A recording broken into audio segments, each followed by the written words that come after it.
Hi, I'm Tom, and it's time for another battle report. This time I'm joined by Brian, but since we finished the game pretty late in the day, I'm doing the voiceover myself. Just before we get into the battle, I just want to say that I'm hyped for 3.0, and we're going to try and get another battle report out before 3.0 launches. At the time of recording this voiceover, I don't know when that will be. It could be soon, it could be in a couple of months, I don't know. Me and CERN are filming a battle report in a couple of days' time, and it involves two Primarchs. And this battle report will sort of be a farewell to 2nd edition for us. He gets to use a bunch of stuff that he either hasn't used or just really wants to use, and I'm doing the same thing. Only problem is, I will be gone for 2 weeks of this month, so I hope I will have time to edit it before 3.0 comes out. My list today is sort of a generic, all-round Imperial Fist force. I imagine this being a regular sort of battle company led by an unnamed Traitor, and he's just using the resources that he has available to deal with whatever issues he's about to face. Today, that's the Traitor Mechanicum. I've chosen not to run any Rite of War, mostly because with the force I have today, I'm not really gaining any benefits from any Rite of War without having to deal with some of the limitations. You can argue that I could run Templar Assault to gain a small buff on my Templars, but I didn't think that would be super thematic for this list. So, no Rite of War. Let's go over my list. The army is led by a Praetor in Artificer armor, and his war gear is just a standard bolt pistol and a mastercrafted Solarite power gauntlet. To keep up with the generic theme, I thought I would try one of the generic warlord traits for the first time ever. So I've gone with Ever Vigilant from the core rulebook. And in case you haven't run into this before, this basically just means that the warlord and any unit he's joined uses his initiative characteristic when making a run move rather than the lowest value and then +1. So instead of running 4 inches, you run 6 inches. That's basically it. Not spectacular, but I don't just want to run Solar Marshal every single game, right? And this Warlord trait also gives a second reaction in the movement phase. Keeping up with the theme of sort of a generic company captain, I've gone with a command squad for him. This will also be the first time that I'm using a command squad. In the command squad, the standard bearer has a power sword. There is another guy with a power sword, 2 guys with a single lightning claw, 1 guy with a Solarite power gauntlet, and then 2 guys with a chainsword. All of them still have their bolters. I've given them a dedicated transport, in this case a Land Raider Proteus with a searchlight, and I've exchanged the hull-mounted heavy bolters for a set of twin-linked lascannons. Since I'm not familiar with the Mechanicum trickery, I've feared that my warlord and his unit may lose their transport capability midway through the fight, and that's also why I've given him the warlord trait with the enhanced run move, so that he can still get around the field. I have also gone with a second HQ, a chaplain with a plasma pistol, and a mastercrafted power maul. Bog standard as he was in Betrayal at Calth. For my troop choices, I've gone with a 10-man tactical squad, the only upgrade being a power sword on the sergeant. Then for my second compulsory troop choice, I've gone with a 10-man breacher squad with 2 meltaguns, a Vexilla, and a Nuncio Vox. I gave these guys a dedicated transport of a Land Raider Proteus. Just standard, no searchlights or anything. For my third troop choice, I'm fielding something new, and I will do a video on these guys at some point.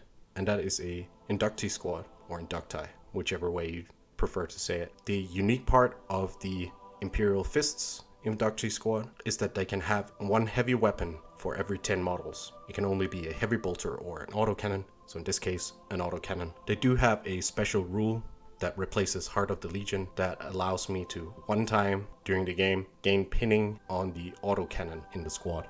I'm not sure if that will come up today, but thought I would mention it. They also have a Vexilla, and that is it for them.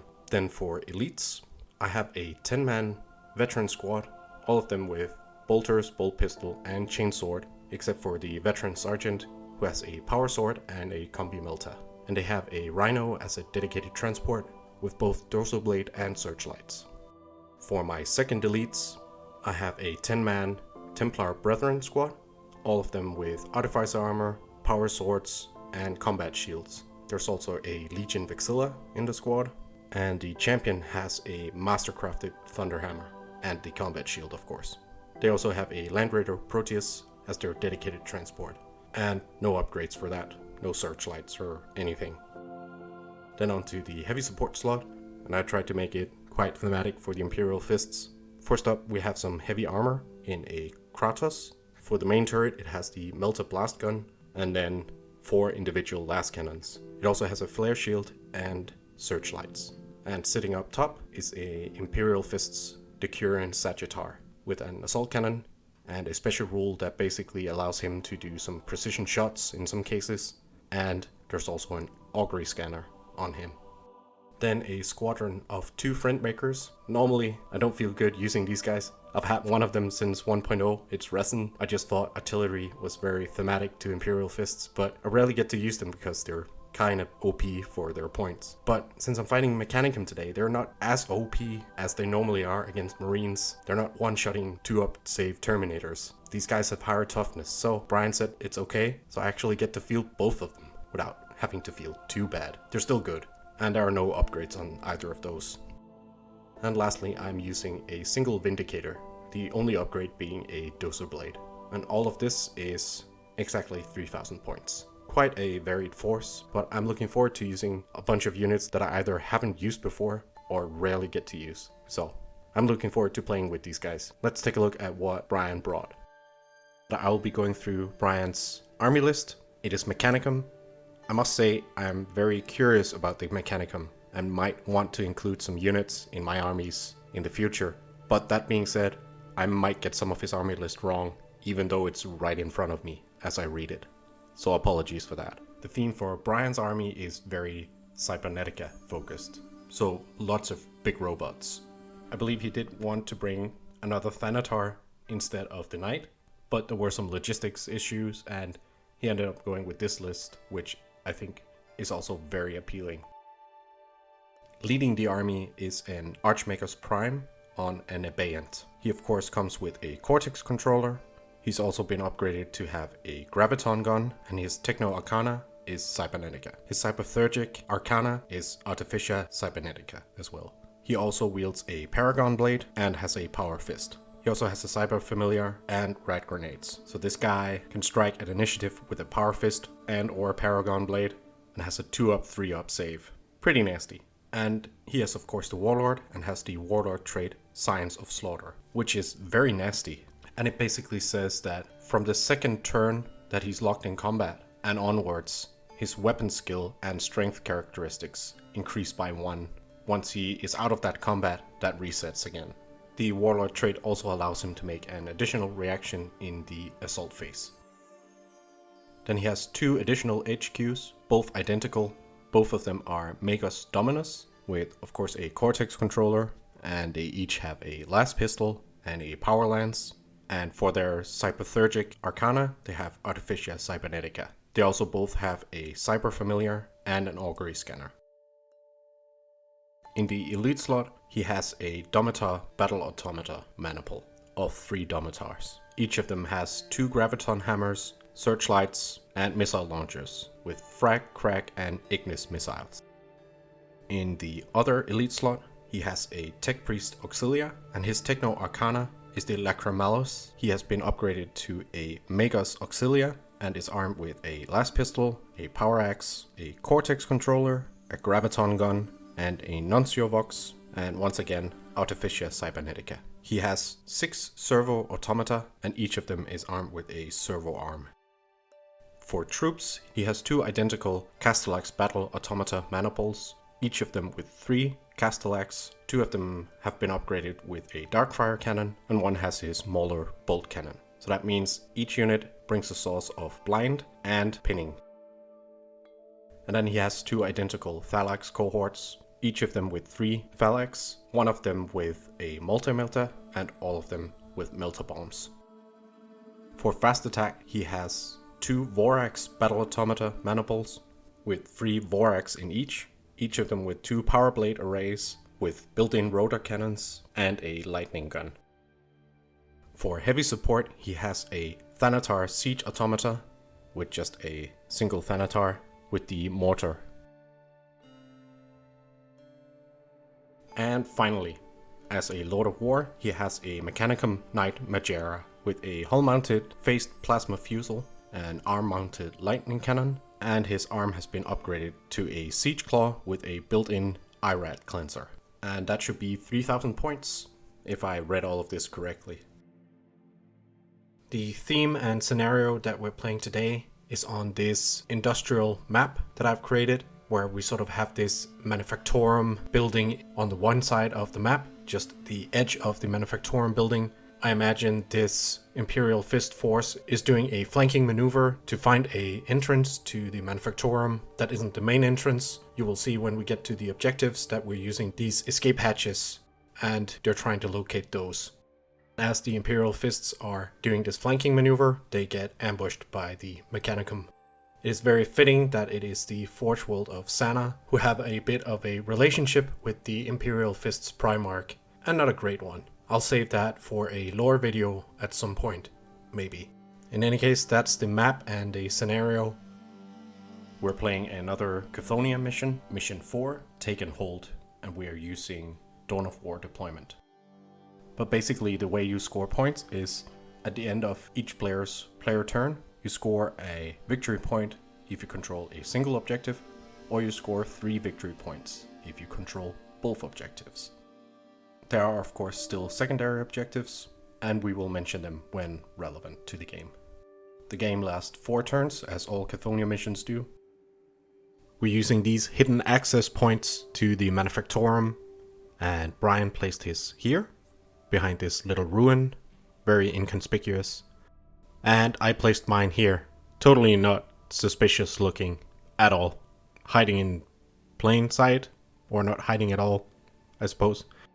So this is where the objectives are. We did this wrong. We're supposed to place the objective in the opponent's zone. But regardless, here we are. That's the game we played.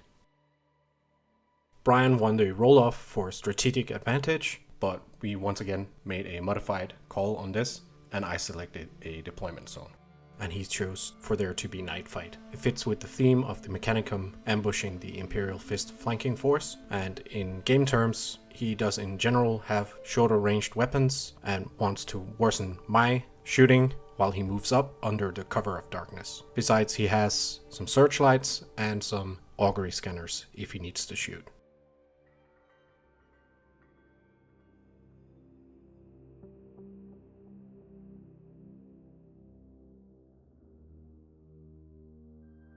And here is Brian's deployment. He has 2 units of Castellax on the objective side of his deployment zone, both with an Megas Dominus in there to give them abilities such as reactions or ignoring wounds. You'll see that come up in the game. And then the Tech Priest Auxilia with his Server Automata. Then in the middle of the board we have the giant Knight Magera, and behind him a Thanatar.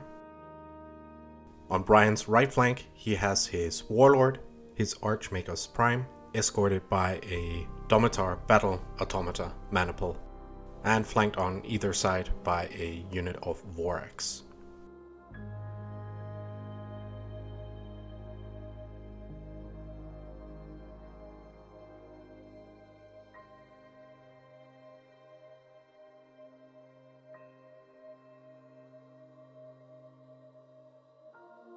For my deployment, it actually ended up looking a little bit scenario-ish just by the way that the terrain and the deployment zone worked out. Because the buildings was placed on these sort of grids on this old illogical GW board.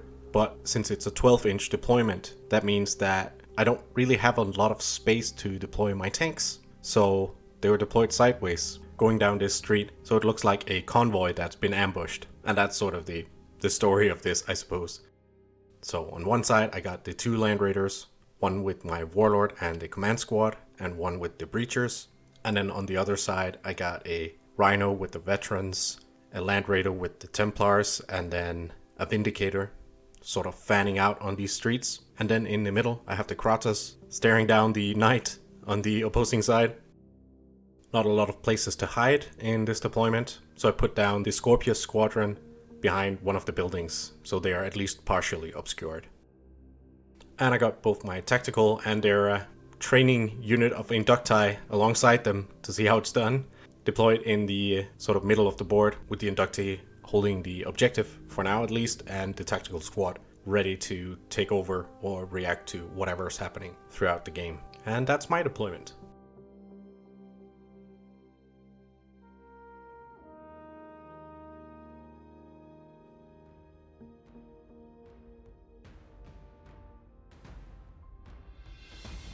Before the first movement phase, Brian does a scout move with each of his Vorax units, just both of them moving forward.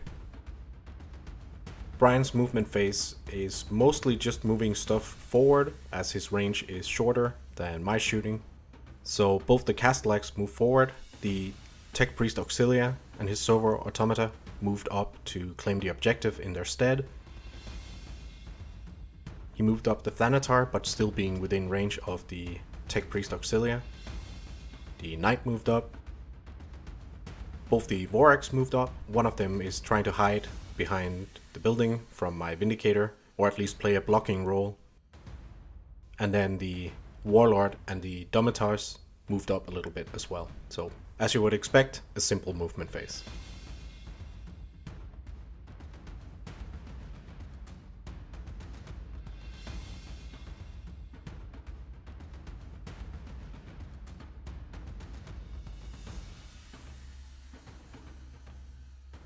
In the beginning of the shooting phase, Brian is buffing the units with his various Megas and Tech Priests, and he's opting not to do a double buff, which means they just go off automatically. And the buff that he is using on both the Castellax, the Thanatar, and the Domitars is that he ignores the first wound. As is tradition, Brian starts off the first shooting phase by firing into the most recently painted unit. So, new model syndrome, right? It does scatter a little bit, and I'm placing one of these new blast markers. We're not using them for difficult terrain, just for cinematics throughout the battle. I got a video on how I made those, and it looks like I'm going to need to make more. The Knight, as shown on video, fired into the Inducti and took out 4 of them, and they passed their leadership. For the rest of the shooting phase, both of the Castellax units, both with 2 Darkfire Lances each, shot into my commander's Land Raider, all in all just doing a single glance. The Vorax did a rend on the Land Raider, but not enough to glance it, and Domitar's missile launchers failed to glance the Templar's Land Raider as well. At the end of Brian's first turn, he scores a single victory point for controlling his own objective, and thus the score currently is Mechanicum 1, Imperial Fists 0.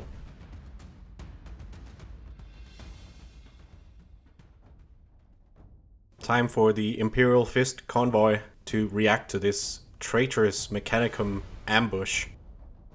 The Warlord and the Breacher's Land Raiders both swung around, moving at combat speed and facing the enemy.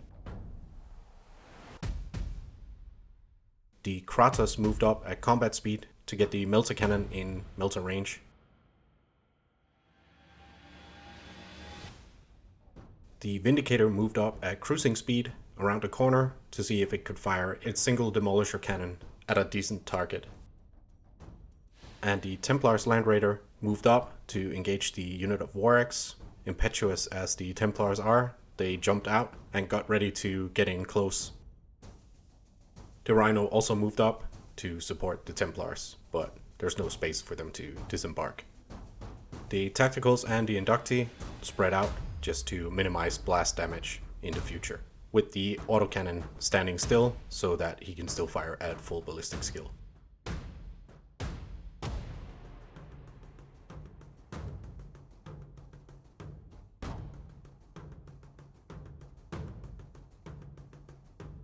I started off the shooting phase with the Vindicator's Demolisher Cannon that aimed for the center of the Voraxes, scattered a little bit still took out one, and the explosion of the Vorax did nothing. Then the Templars, Land Raider, and Templars shot into the other Vorax squad and took off a couple of wounds.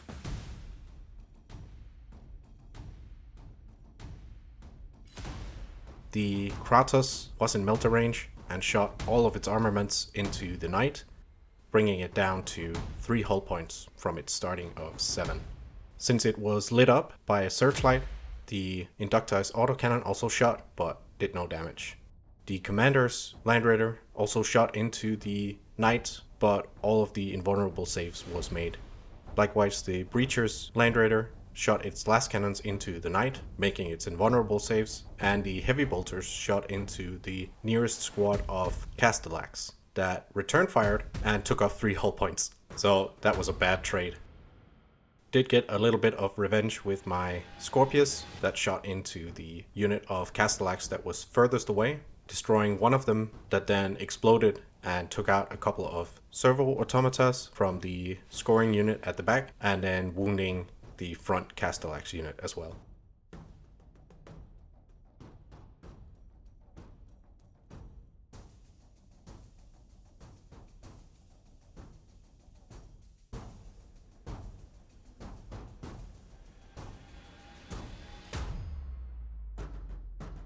In the assault phase, the Templars of course charged the Vorax in front of them. I killed 2 of them in combat. It was a costly combat. I did destroy the unit to a man, but in the process I had to make 2 armor saves, and these guys are in Artificer armor. I of course rolled double 1s. And then the explosions, which are strength 8, I lost an additional 4 men to rolling 1s on my 2-up armor saves. So this unit has now become a very, very expensive blocking force or speed bump. Ouch. Those explosions hurt. At the end of my first turn, I score a single victory point for holding my own objective, and I also score a single victory point by destroying one of his units, by completing the secondary objective, break their ranks, by destroying a unit in my first player turn. Had it been an HQ or elite unit, I would have scored 2, but it was the Vorax, so just a single point. Bringing the current score to Mechanicum 1, Imperial Fists 2.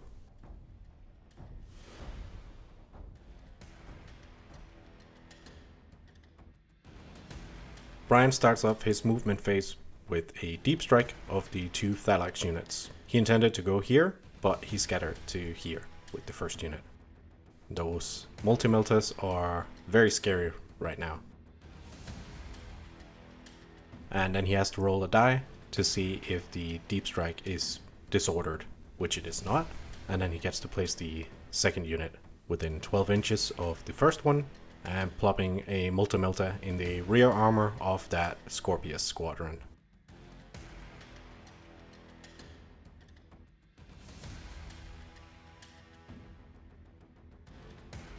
Here I get to use the special Decurion with its augury scanner. I made an interception attack, and he also has precision shots, so I ended up doing 2 wounds to the multi-melta, unfortunately not killing him, and then a single wound to another squad member. Close to being very good. In his proper movement phase, he moved up the first Castellax unit and then moved back the other to once again be on the objective on his side of the board.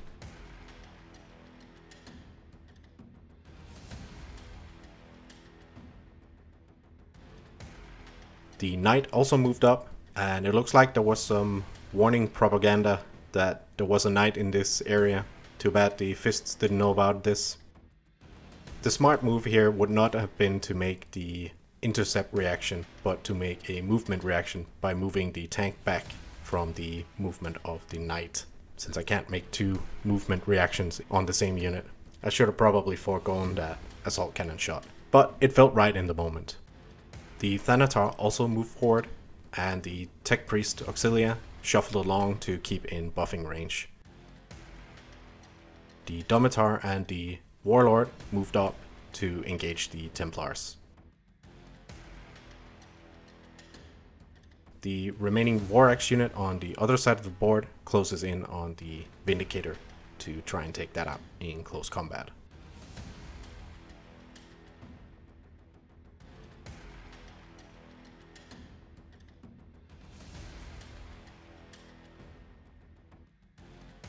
Starting off the shooting phase, he buffs 4 of his units again. Both the Castellax units ignore the first wound and are allowed to react.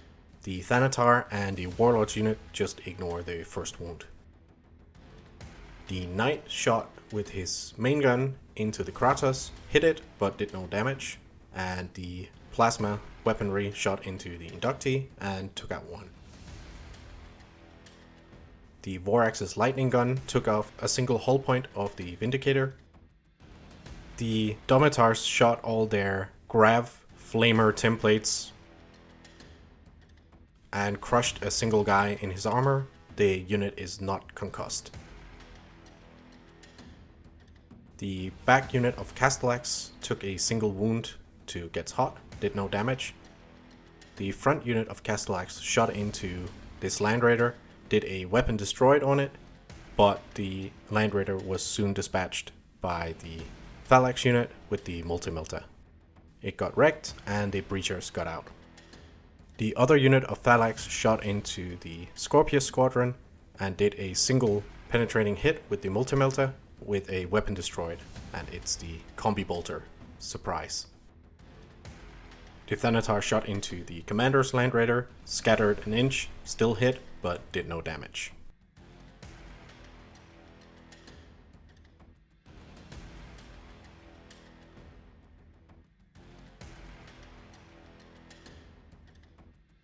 The Domitar and the Warlord charges my Templars and Chaplain. The Vorax charges the Vindicator. And the Knight makes his charge into the Kratos. I got too greedy with that unit, there's no doubt about it. And he's strength 16, so he's auto-penning whatever he hits. The Thalax charges the Scorpius squadron with their Melta bombs. The Vorax managed to glance out the Vindicator and consolidates up. The Kratos got completely mangled and exploded, but didn't damage anyone. Thalax Melta bombs rolled an explosion result, which blew up the first one, and then a second glancing result. The explosion from the first one also took a hull point off the second one. So the last Scorpius is down to 1 hull point. And then my Chaplain and the Templars got completely crumbled up in their own armor from the strength 10 AP1 Graph shenanigans of that unit. Wow, that hurt. Their puny 6 up invulnerable save had no chance of withstanding that. So from a sort of offensive force, now we're gonna have to roleplay as Imperial Fists once again and just survive and hold the line. Good thing I am an Imperial Fist, so I don't have to roleplay that hard. After Brian's second turn, he scores another victory point for holding his own objective, bringing the current score to a draw of 2-2.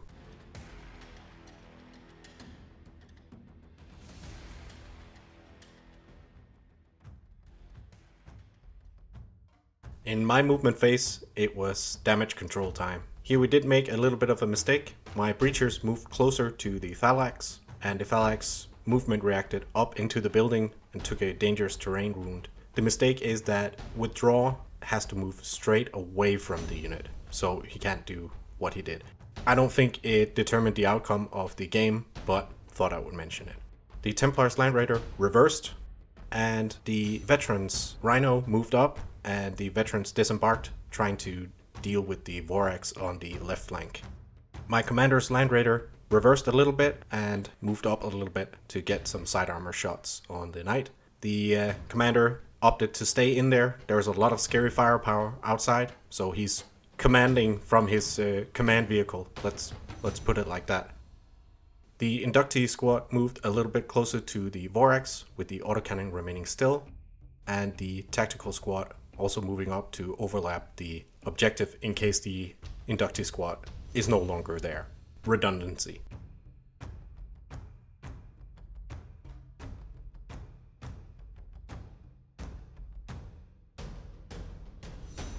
Now to a very unimpressive shooting phase.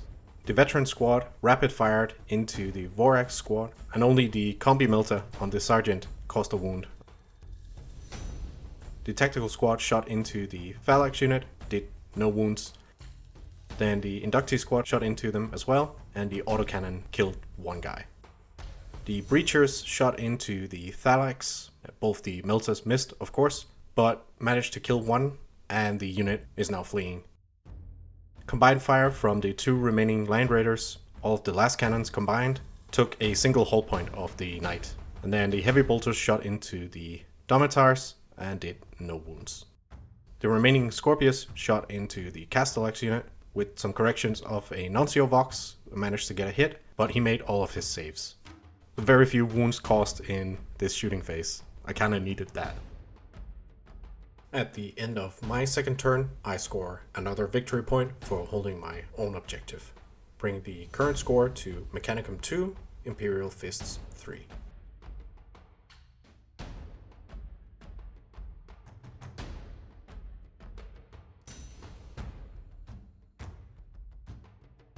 Brian starts his movement phase by attempting to rally the fleeing unit of Phalanx and fails, and they move back another 11 inches.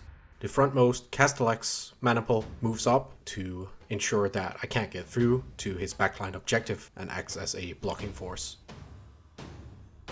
The Vorax on the side does this sort of instinctive behavior thing where they move closer to my veteran squad, and I believe they have to charge me. The Warlord and the Domitars also move up closer and attempt to get in range of the Templars Land Raider with some of their Flamer template weaponry. But here we interrupt the regular scheduled movement phase of Brian as he jumps these Thalax down to try and harass and contest the objective.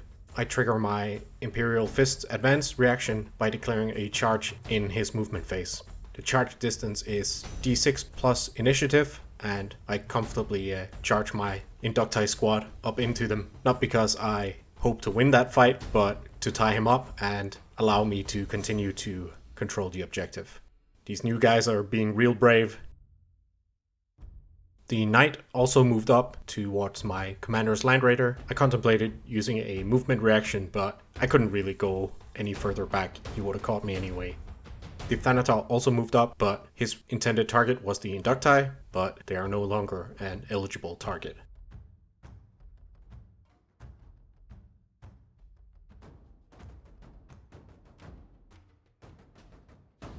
The shooting phases continue to be very uneventful, like here where Brian is overcharging his Thanatar to get 2 shots. The first scatters off the table, Nuncio Voxes it back onto the table, still hits nothing.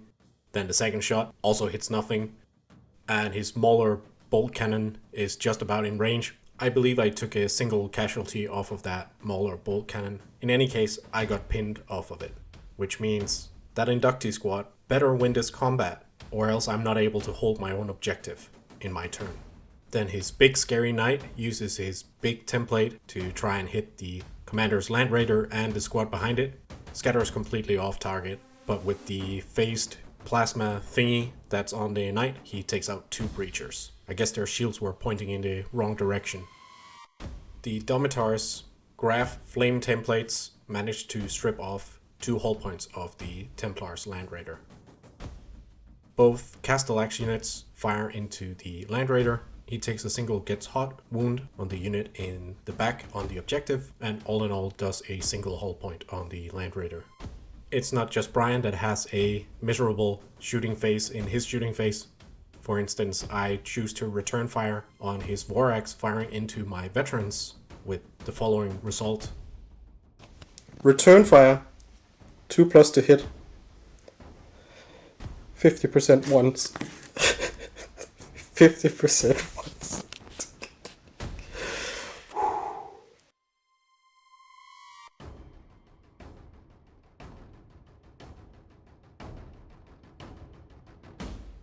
The Mechanicum assault phase was a little bit more eventful. The Knight charged the Commander's Land Raider, blew it up, taking a single command squad member with him. They aren't pinned, fortunately. The Thalax versus Inductee ended with both of us causing a wound to each other, but I won the combat because I had the Vexilla. Fortunately for me, the Warlord and the Domitars attempted to charge the Templar's Land Raider, but failed. And over on the flank, the Vorax versus Veterans the veterans managed to kill the War Axe, but continuing the trend of rolling poorly, 3 of the veterans failed their armor save on the strength 8 hit of the explosion, and I lost 3 of them as a consequence. At the end of the Mechanicum turn, Brian scores a victory point for holding his own objective, bringing the current score up to 3-3.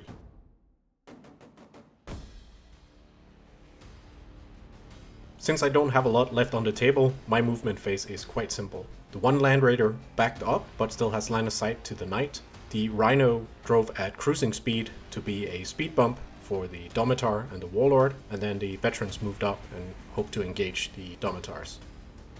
The Breachers moved up with the 2 melter guns in melter range of the Knight, and the command squad spread out.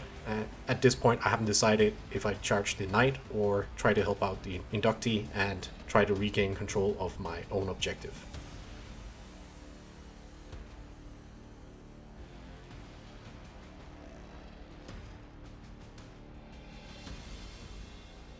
So the shooting phase is quite interesting. The Rhino snapshot into the Domitars, the Scorpius shot into them, did a couple of wounds, the heavy bolters from the Land Raider shot into them, and the veterans shot into them and managed to finish off one of the Domitars. Then the last cannons from the Land Raider fired into the Knight. And here we see the aftermath of the hit of the Knight. The Thalax died, the inductees died, 4 breachers died, 2 command squad members died. I really needed to have the Thalax or the inductee there still so that I could either charge the command squad as they are aligned down there and take the objective. Oh yeah, by the way, we forgot to roll for the damage on the Scorpius. So the Scorpius also died. So that means I am not able to hold my own objective and I don't score points off of that. But by taking down the Knight, I complete the secondary objective of Giant Killer, which gives me 2 victory points, bringing the current score to Mechanicum 3, Imperial Fists 5. But I'm running out of models at this point.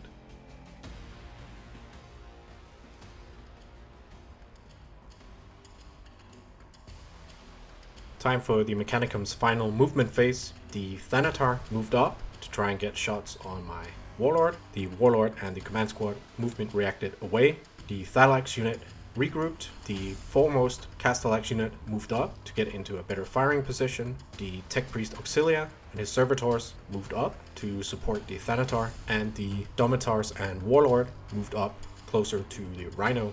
And here I used a second movement reaction to withdraw the veteran squad a little bit.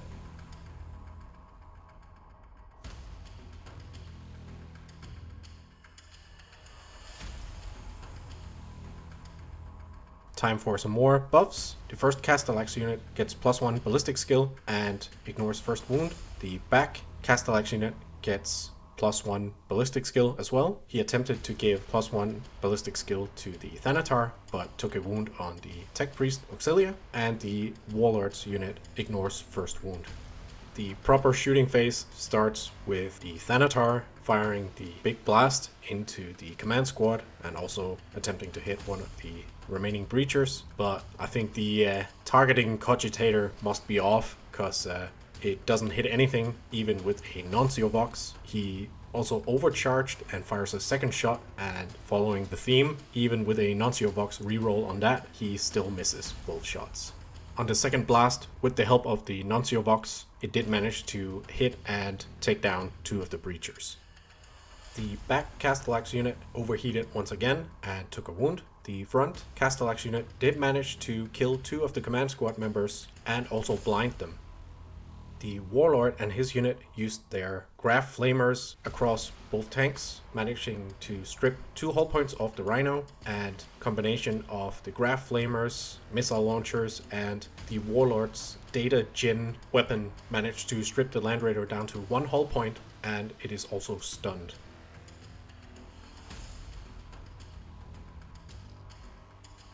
In the assault phase, the Domitar and the Warlord declares a multi-charge with the Rhino as the main target, and I believe both the Land Raider and the veterans as secondary targets. They managed to roll, I think it was 8, and that just about gets one of the Domitars in contact with the Land Raider. It is quite far, but since the command squad is blinded, the Thanatar attempts a charge, but fails it. In the close combat, both the Rhino and the Land Raider are wrecked. At the end of the Mechanicum's last turn, Brian scores another victory point for holding his own objective on his side of the board, bringing the current score to Mechanicum 4, Imperial Fists 5. But this won't be the final score, as we still have to add up the secondaries at the end of the game. In my last movement phase, the tactical squad is unpinned. The veterans move back in to engage the enemy warlord. The tactical squad also moves so that they still control the objective, but can get as many people as possible into rapid fire range. And the command squad and the breacher squad getting ready to charge the Thanatar, even though the command squad is blinded.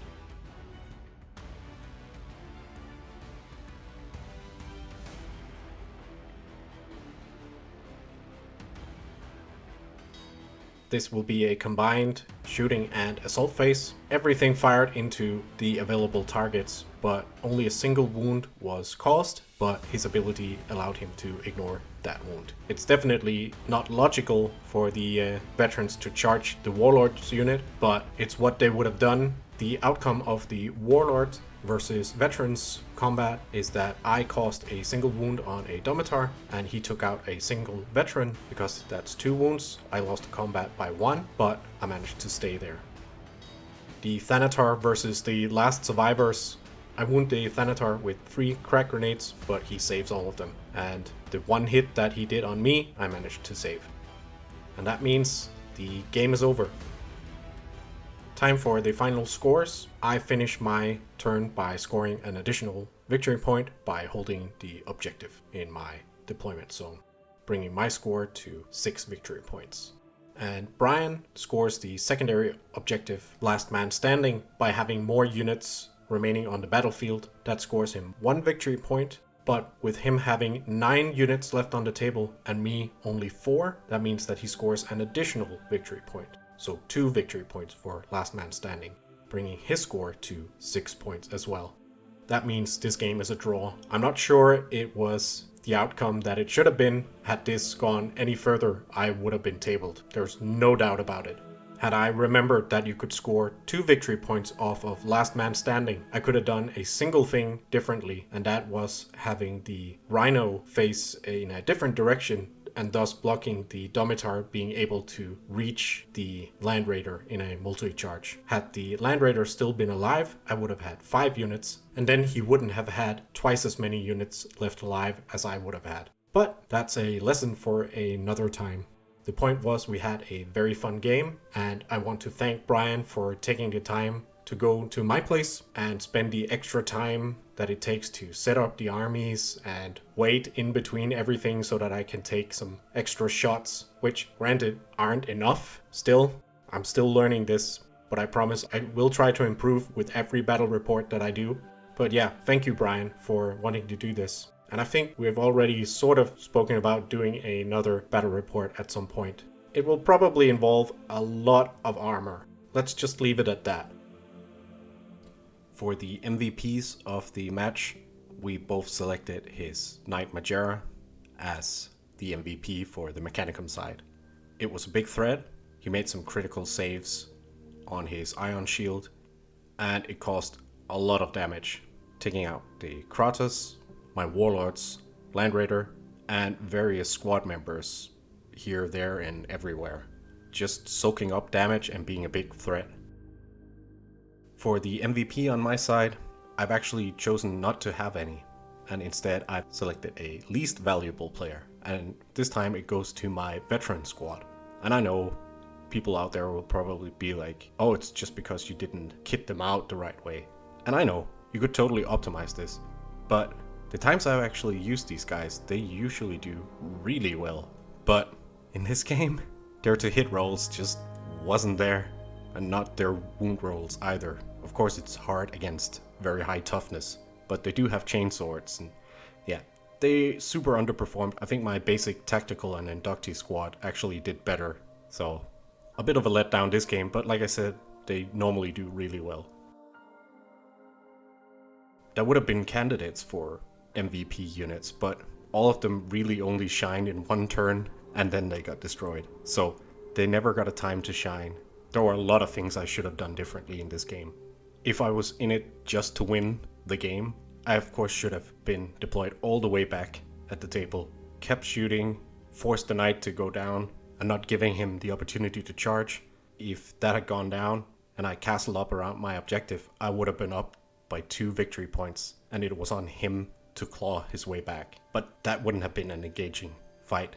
And my plan was to kill the knight and then break through with my breachers and my command squad in both their land raiders and try and fight my way to his objective instead of each of us just sitting on our own objectives. But as I found out, my AV-14 spam, yeah, that wasn't difficult for him to get through. Not at all. Lessons learned for next time I fight Cybernetica.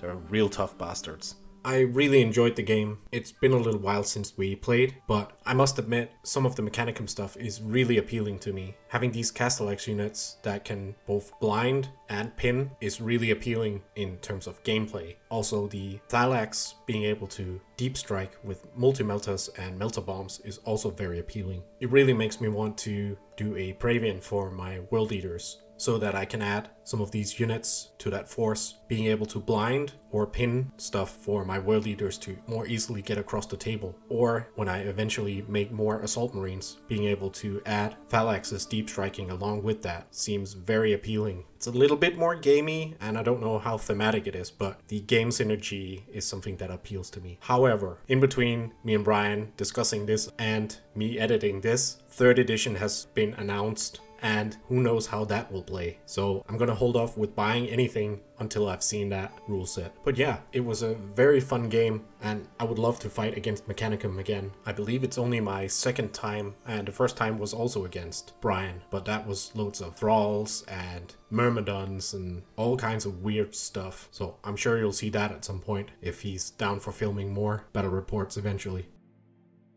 If you're still here, then thank you so much for watching. And thank you so much for the support. I'm nearing 2,000 subscribers at the moment, which is awesome. And yeah, I just want to say thank you for that you guys want to watch more of what I do, even with the inconsistency and the switch between gaming and hobby stuff. I notice a lot of you comment all the time, and you guys have a lot of awesome things to say and projects to show off. It's a little bit hard to keep the conversation going on YouTube comments. I do appreciate them though, because, you know, that increases the likelihood that YouTube will show it to other people and all that, but yeah, that's not really my goal. But speaking of having a conversation, I think with 2,000 of you watching semi-regularly, it is probably time for me to create a Discord server. Well, I have already done so, but as I mentioned in the beginning of the video, I will be gone for 2 weeks starting in a couple of days. I don't think right now is the time to launch it when I can't really be present on there to interact with you guys. So I will link in the description once it goes live on this video, and I will mention it in a couple of future videos. It's not a Patreon thing or anything. It's going to be mostly focused on hobby motivation. You guys can give me feedback on things you'd like to see more of or less of, or help me decide what my next army project is going to be, because probably is going to be one eventually. And I aim to share a lot of work in progress stuff there so I don't get stuck, and I encourage you guys to do the same. I think that's enough rambling. Thank you so much for watching, and I hope to see you in future videos. Cheers.